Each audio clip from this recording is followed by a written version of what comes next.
Salut à tous, me revoici pour vous faire une vidéo sur mon accouchement. Donc comme vous le savez, je suis maman de deux enfants, donc une petite fille qui a 2 ans et demi et un petit garçon qui a 10 mois.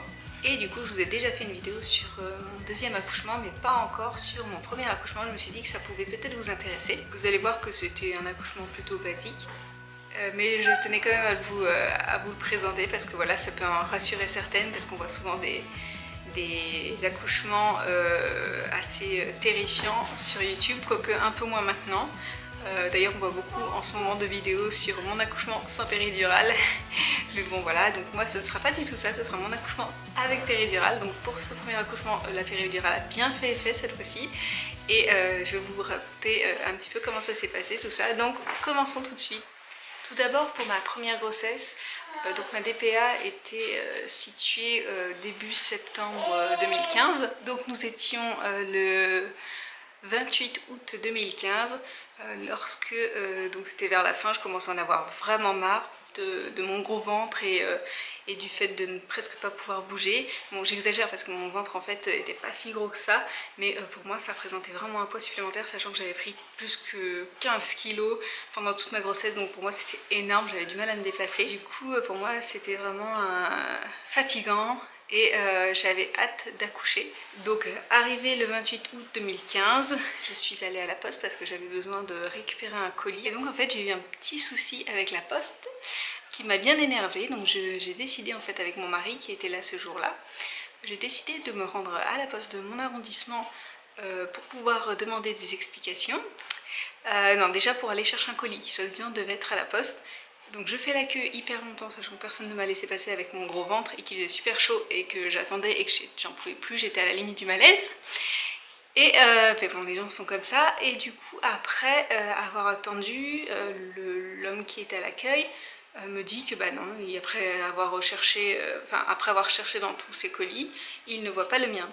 Et du coup j'ai commencé à m'impatienter. Et du coup je lui demande des explications et là il me sort tout un baratin. Et je lui dis que bah, je commence à en avoir marre parce que c'est pas la première fois qu'il y a des soucis à la poste en particulier de mon arrondissement quoi.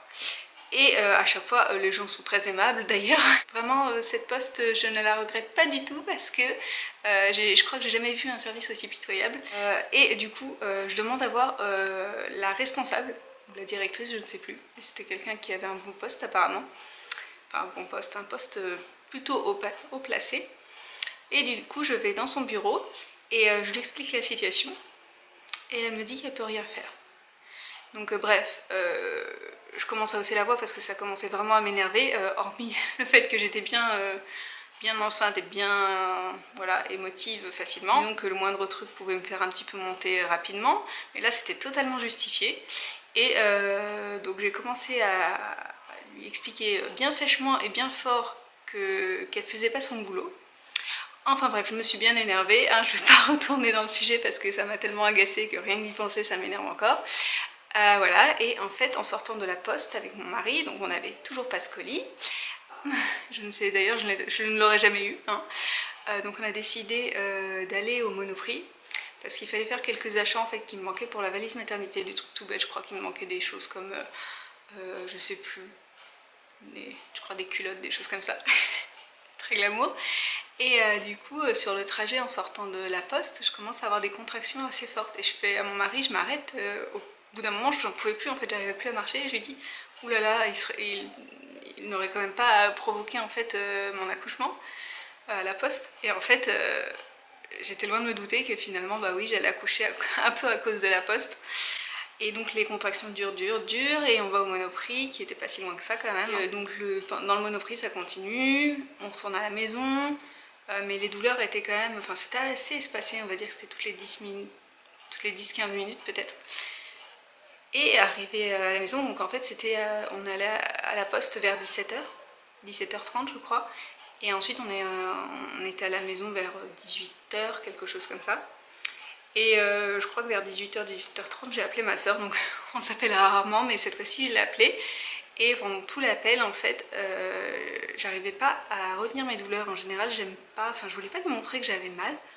Et en général, quand j'ai des contractions, quand j'avais une douleur ou des contractions quoi, je lui disais pas, mais là j'arrivais pas à me retenir, je lui disais des genres de aou, parce qu'en fait pour mon premier accouchement j'ai fait que des aou comme son, c'était ça ma douleur, c'était le aou qui ressortait pour exprimer ma douleur. Et du coup je faisais ça et j'arrivais pas à cacher mes aou. Et du coup elle fait mais ah, ça va pas, t'as mal et tout. Je fais bah ouais j'ai des contractions mais t'inquiète pas ça va aller. Et vers 20h ça continue et là je commence à me dire à mon avis c'est le début du travail. Et j'ai fait comme ma sage-femme m'avait dit, j'ai pris du spasfon. Elle m'a toujours dit que, enfin en général toutes les sages-femmes disent qu'il faut prendre des spasfons. Et ensuite, si ça ne se calme pas, il faut prendre une bonne douche bien chaude. Ou alors un bain, mais moi j'avais pas de baignoire. Ensuite, si ça passe pas, il faut vraiment aller à la maternité parce que c'est à mon avis, si c'est aussi rapproché, c'est que voilà, c'est sur le point d'être bon, quoi, d'être le travail. Je prends des spasfons vers 20h20, 20h30, quelque chose comme ça. Et c'était vraiment très rapproché, c'était toutes les 5 minutes. Donc avec mon mari, on était assis dans le canapé, on savait pas trop quoi faire. On fait mais qu'est-ce qu'on fait? On va pas aller, voilà, on va pas se rendre tout de suite à la maternité, on n'est pas sûr et tout. Bref, ça a duré un moment et je lui ai dit t'inquiète pas, le top départ ce sera quand j'irai à la douche. Et donc à cette époque, on n'était pas très loin en fait de l'hôpital, de la maternité. Mais le truc c'est que pour y aller avec les valises et tout c'était un peu compliqué. Donc en fait on devait faire appel aux parents de mon mari. Donc c'était un peu le même genre de scénario que pour Marceau, sauf que bon, là du coup c'était les parents de mon mari, pas mes parents. Et donc dans le cas où on voulait y aller, il fallait les appeler. Et je me souviens que donc on a attendu toute la soirée, c'était assez long parce qu'en plus je crois qu'il n'y avait rien à la télé.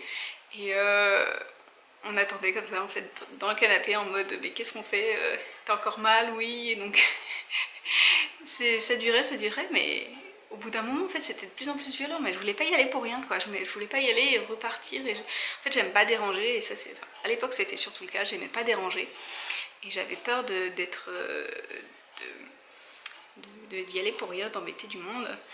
Et du coup j'ai préféré attendre et au bout d'un moment je commence vraiment à sentir des contractions de plus en plus fortes et de plus en plus rapprochées et ça me montait vraiment dans le dos et vraiment j'arrivais plus à retenir mes aou.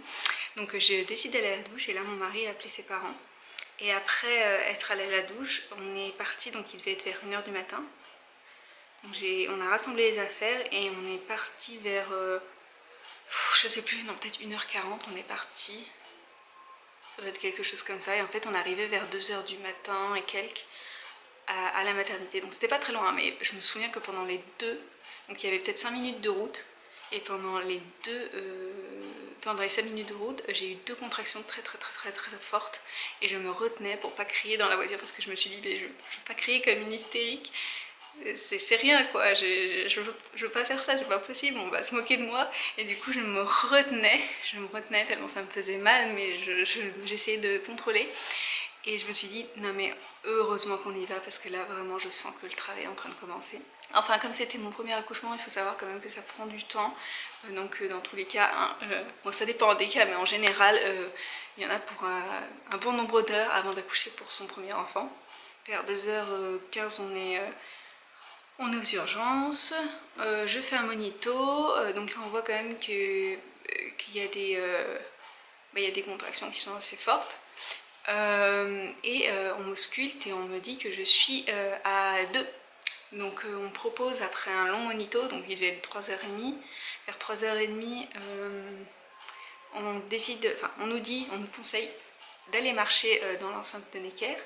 Et donc on va marcher et je vous avoue que ce moment-là était un passage très difficile parce que c'est à ce moment-là que je me suis vraiment rendu compte que j'avais très mal.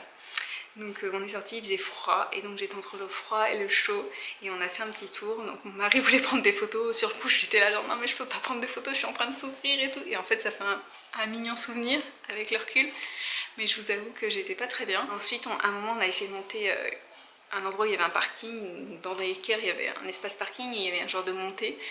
Et on a commencé, j'ai fait non mais on retourne à l'hôpital, ça va pas du tout. Donc on est reparti. On a pris l'ascenseur, on est monté et ensuite les douleurs elles sont très fortes, elles me font vraiment très mal. Mais je ne criais pas en fait, je faisais des petits aou aou, mais c'était vraiment tout mignon quoi. On aurait dit un petit loup. Et du coup là on récupère nos valises parce qu'entre temps on avait tout laissé dans un endroit où il y avait des casiers et tout. Et la sage-femme, il y avait une sage-femme qui était adorable et qui m'a fait des massages du dos, mais ils étaient waouh! Elle a su toucher des points mais hyper efficaces qui m'ont atténué la douleur pendant un moment, c'était vraiment super. Vraiment j'ai une super équipe à Necker, je ne regrette pas du tout. Il y a juste eu le souci de, voilà, hein, quand on m'a posé mon cathéter dans la salle de monito, je vous avoue que j'ai vraiment douillé. Bah, après j'ai fait une phlébite, une assez grosse phlébite du bras qui m'a fait avoir pas mal de soucis. Donc ça j'étais pas trop ravie, mais bon, ça n'a rien à voir avec l'accouchement, donc bon, enfin un petit peu on va dire. Donc après on est allé dans une pièce qui est apparemment la salle nature, en attendant que voilà, mon col se dilate et que je puisse aussi me détendre. Il y avait un ballon, il y avait une baignoire, on m'a dit si vous voulez vous baigner vous pouvez, il y avait un lit, etc. Je vous avoue que la salle nature était un peu glauque, je l'ai déjà dit dans des vidéos, enfin sur le moment comme il faisait noir et tout, c'était pas agréable. En plus on avait vu sur tout le monde, ok on aurait pu fermer les stores et tout, mais j'étais pas à l'aise du tout dans cette salle, en plus j'étais crevée, et mon mari aussi, donc il s'est un peu allongé, pendant que moi j'étais sur le ballon. Il a essayé de me faire des massages aussi, mais il était fatigué, j'ai pas voulu prendre de bain parce que vraiment ça me donnait pas du tout envie. Et au bout d'un moment, donc ça c'est peut-être 1h30, je sais plus, donc on était dans la salle de nature, j'imagine de 4h30 à 5h, 5h45, quelque chose comme ça, 6h, ça devait être ça. Et après, en fait, j'avais trop mal et du coup, on m'a ausculté, on m'a dit que comme j'étais à 3, on pouvait m'emmener... je crois qu'on m'a ausculté avant, je sais plus, je crois qu'on m'emmenait en salle de naissance parce que... Ah oui, voilà, j'ai dit... Non, c'est ça. Je me souviens qu'il y a une sage-femme qui est venue et qui m'a dit si vous avez trop mal, vous commencez à avoir trop mal, ce qu'on peut faire c'est qu'on peut vous poser la péridurale à partir de 3. Et du coup, à partir de 3, vous voyez, quand on est ouverte à 3. Et du coup, à un moment, ça faisait peut-être une bonne heure que j'étais dans cette salle, et en fait, 1h et demie, je sais plus, et j'ai dit à un moment à mon mari d'appeler pour que quelqu'un me pose la péridurale en fait, parce que j'en pouvais plus, j'avais vraiment trop mal et j'étais épuisée.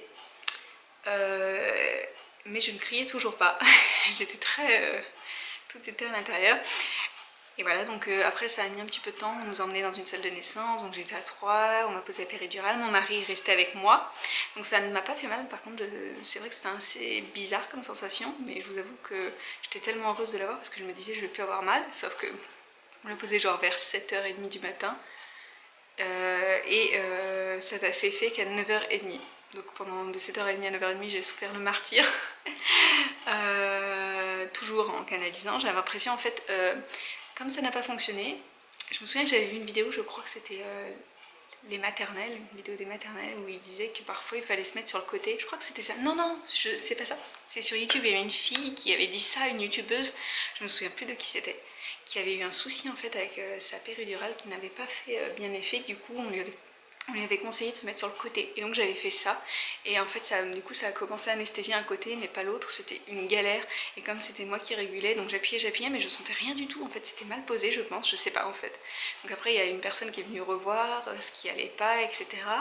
Et en fait vers 9h30 ça commençait à faire effet, fait de fou, parce que je sais pas si c'est parce que j'avais appuyé beaucoup ou quoi au début, mais du coup je sentais plus du tout mes jambes et mes pieds. Mais genre je sentais plus du tout quoi, j'arrivais plus à les sentir, et donc c'était hyper incommodant, et en fait c'était vraiment désagréable.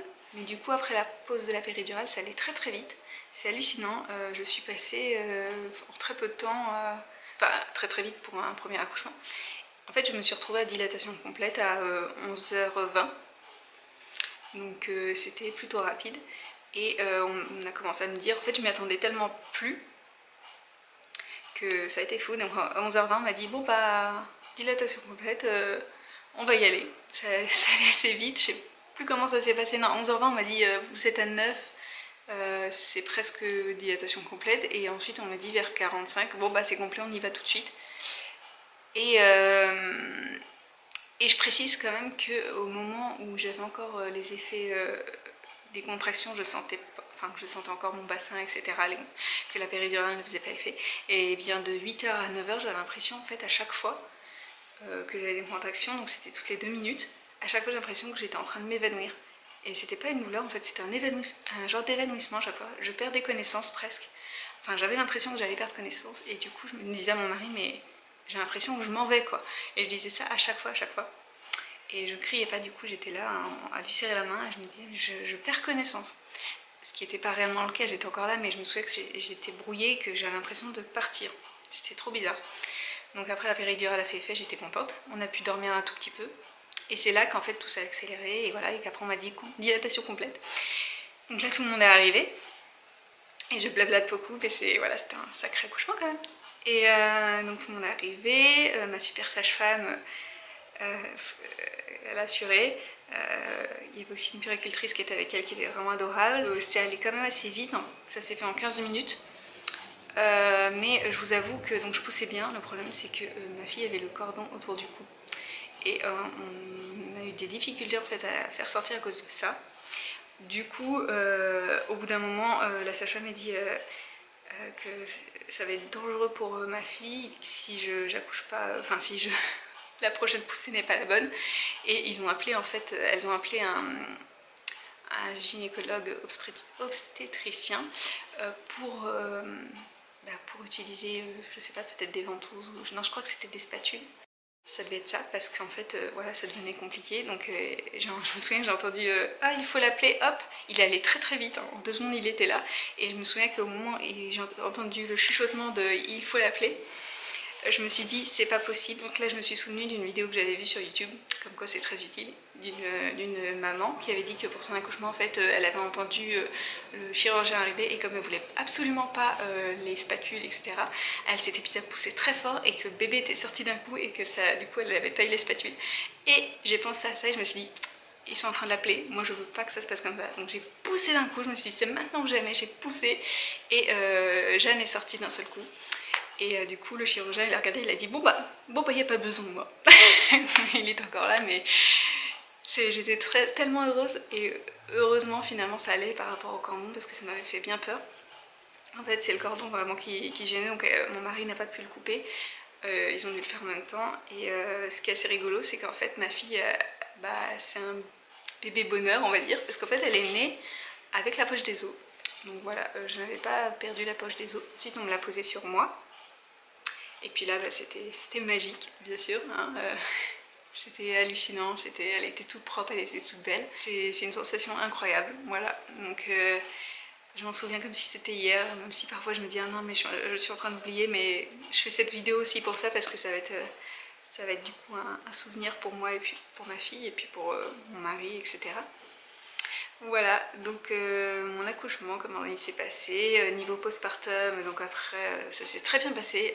L'idéal à Necker c'est que le papa peut dormir. En fait, ce qui était génial c'est que vraiment le papa avait une place exceptionnelle pendant toute la durée de l'accouchement et du postpartum.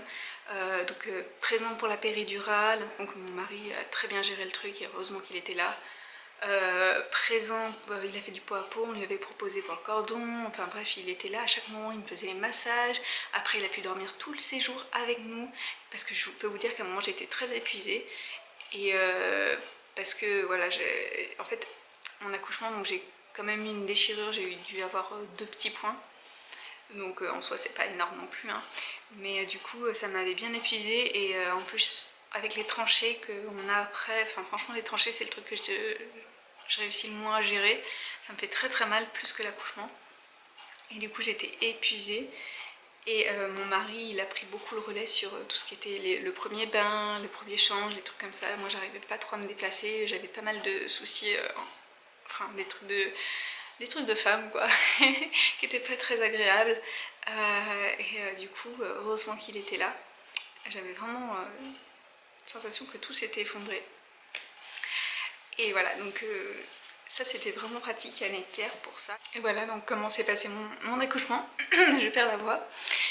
J'espère que la vidéo, mon récit vous a plu. Bien sûr elle est un petit peu longue mais c'est un peu normal hein, vu que c'est quand même un récit d'accouchement, c'est pas rien, sachant que c'est le premier accouchement, c'est toujours plus long.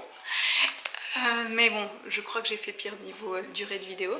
Je vous dis à très bientôt, je vous fais plein de bisous. N'hésitez pas à me suivre sur Instagram, à vous abonner à la chaîne, à liker la vidéo et à écrire un petit commentaire sur si vous avez vécu une expérience similaire en termes d'accouchement ou alors si vous avez des accouchements différents en fonction de vos enfants, etc. Je trouve ça toujours intéressant à lire. Je vous fais plein de bisous, je vous dis à très bientôt, salut!